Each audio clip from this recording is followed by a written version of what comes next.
ایک نوجوان ہمارا تبلیغی دوست گلاسگو میں رہتا تھا، وہ بیمار ہو کے ہاسپٹل گیا ہے، تو اس کی جو اٹینڈنٹ نرس تھی اس نے 3-4 دن کے بعد کہا کہ آپ مجھ سے شادی کریں گے؟ اس نے کہا میں مسلمان ہوں، تم کرسچن ہو؟ کہا میں مسلمان ہو جاؤں، اگر آپ شادی کر دو تو میں مسلمان ہوں۔ اس نے کہا تم کس وجہ سے مجھے یہ پیشکش کر دو؟ وہ کہنے کہ میں 3 دن سے تمہیں دیکھ رہی ہوں تو کہ تم نے ایک دفعہ بھی نظر اٹھا کے مجھے نہیں دیکھا، میں نرس ہوں، میری زندگی یہاں گزری ہے، میں نے کوئی نوجوان ایسا نہیں دیکھا جو لڑکی کو دیکھ کے نظر جھکا لیتا ہو، میں پہلی دفعہ اپنی زندگی میں کسی کو دیکھ رہی ہوں کہ جب اس کے سامنے میں آتی ہوں تو اس کی نظر جھک جاتی ہے، تو مجھے یقین ہو گیا تیرے اندر سچائی ہے۔ تو مسلمان ہو گئے۔ اس نے آگے کتنی بچیوں کو مسلمان کیا۔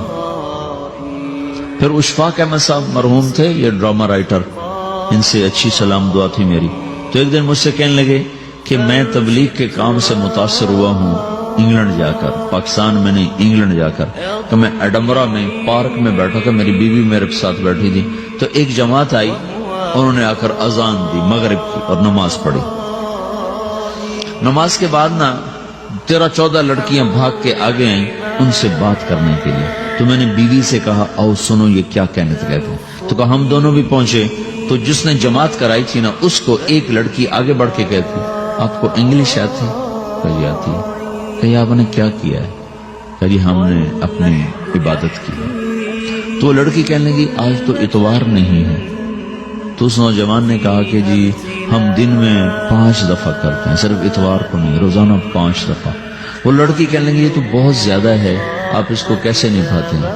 تو اس نے اس کو جواب دیا، 2-3 سوال اس نے اور کیے، جواب دیا۔ تو کہنے لگی اچھا بہت مہربانی، اس نے سے ہاتھ بڑھایا آگے ملانے کے لیے تو وہ نوجوان کہنے لگا میں آپ سے معافی چاہتا ہوں، میں آپ کو ہاتھ نہیں ملا سکتا۔ تو اس لڑکی نے کہا کیوں؟ کہ یہ ہاتھ میری بیوی کی امانت ہے اور کسی کو نہیں لگ سکتا۔ تو لڑکی کھڑی تھی، وہ زمین پہ گر گئی، صرف اس بہت وہ زمین پہ گر گئی، کھڑے کھڑے وہ زمین پہ گر گئی اور وہ بچوں کی طرح رونے لگی پھوٹ پھوٹ کے، اور کہنے لگی وہ لڑکی کتنی خوش قسمت ہے جس کے تم خامد، کاش یورپ کے مرد بھی ایسے ہی ہوتے۔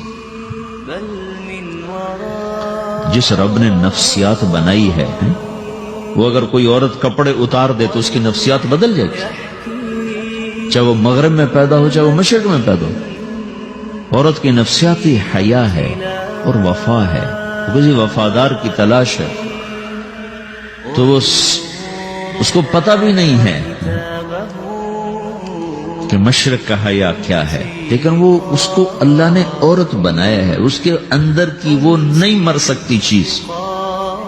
کاش یورپ کے مرد بھی ایسے ہوتے۔ اور آنسو پوچھتی ہوئی وہاں سے اٹھ کے چل دی۔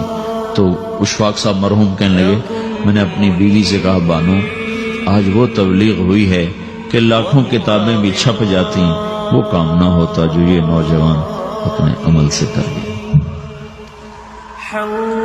تو میرے عزیزو کٹی پتنگ نہ بنو، اپنی کٹی پتنگ کی منزل کوئی نہیں رہتی۔